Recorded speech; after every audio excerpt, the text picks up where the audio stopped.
بسم اللہ الرحمن الرحیم۔ السلام علیکم ورحمۃ اللہ وبرکاتہ۔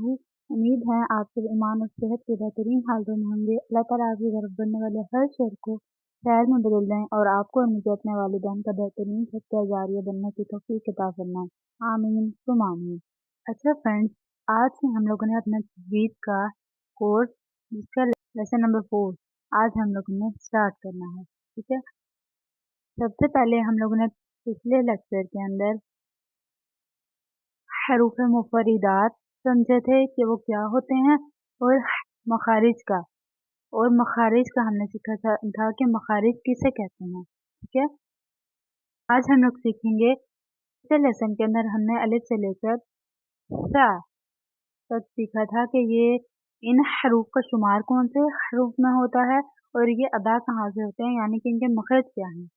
آج ہم لوگ پڑھیں گے جیم، ح، خا۔ سب سے پہلے جیم کو دیکھتے ہیں۔ جیم کا شمار ہوتا ہے حروف شجریہ، حروف شجریہ، سین جیم را یا شجریہ۔ اچھا، اس کے اندر ہم لوگ کیسے پڑھتے ہیں کہ جیم کو ہم لوگ یوں ادا کریں گے کہ سب سے پہلے ہم دیکھیں گے ہماری زبان کے 3 حصے ہیں۔ میں نے آپ کو پریویس لیسن کے اندر بتایا تھا ہماری زبان کے 3 حصے ہیں، ایک ہے جڑ، ایک وسط زبان، ایک ہے زبان کی نوک۔ اور بھی زبان کے حصے ہوتے ہیں، جیسے زبان کی سائڈ کناروں کو ہم لیتے ہیں اور اس طرح سے زبان کے پارٹس ہیں، لیکن ابھی آپ لوگوں کے لیے سمجھنا یہ 3 امپورٹنٹ ہے، تو میں آپ لوگوں کو بہت ایزی لینگویج کے اندر زبان کے 3 حصے سمجھا رہی ہوں کہ وہ کون سے ہیں، ٹھیک ہے۔ اچھا، جڑ، وسط اور نوک یا راس لسان، جو کہ نوک کو ہی کہتے ہیں زبان کی، ٹھیک ہے۔ جب زبان کی وسط حصہ، جب زبان کا وسط حصہ یعنی وسط زبان بالکل اپنے اوپر ماؤتھ کے ہمارے تالو کے حصے سے لگے گی تو اس سے جیم ادا ہوگا۔ جیم بالکل ہماری زبان کا جو وسط حصہ ہے وہ تالو یا پھر ہمارے ماؤتھ کے اوپر والے اپنے حصے سے نہیں لگے گا، تھوڑی ہوا کی سپیس ہوگی، یعنی قریب وہ سے تھوڑی بہت ٹکرائے گی، لیکن وہ ہوا کی وجہ سے مکمل طور پر نہیں ٹکرا پائے گی، کیونکہ اگر ہوا نہیں گزرے گی ہماری زبان اور منہ کے درمیان سے تو پھر ہم حرف کو کیسے ادا کر سکیں گے۔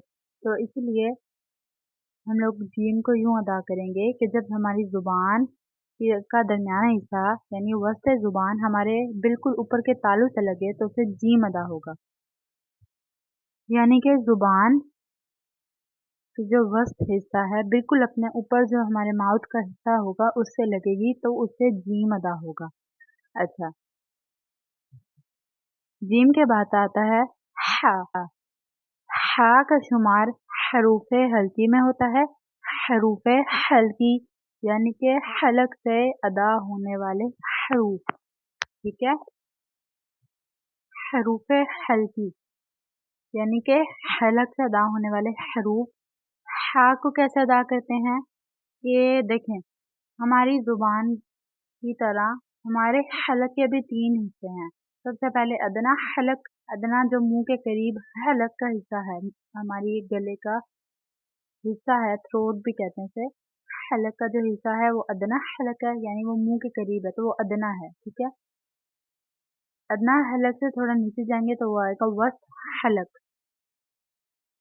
یعنی حلق کا درمیانہ حصہ، اور اس سے نیچے سینے کی طرف اگر ہم آئیں گے تو وہ ہوگا اقصی حلق۔ اقصی حلق، اقصی کہتے ہیں دور کو، اقصی حلق اس لیے کہتے ہیں اسے کیونکہ یہ منہ سے دور ہے تو اس لیے اسے اقصی حلق کہتے ہیں، سینے کی جانب حلق کا حصہ ہے، ٹھیک ہے۔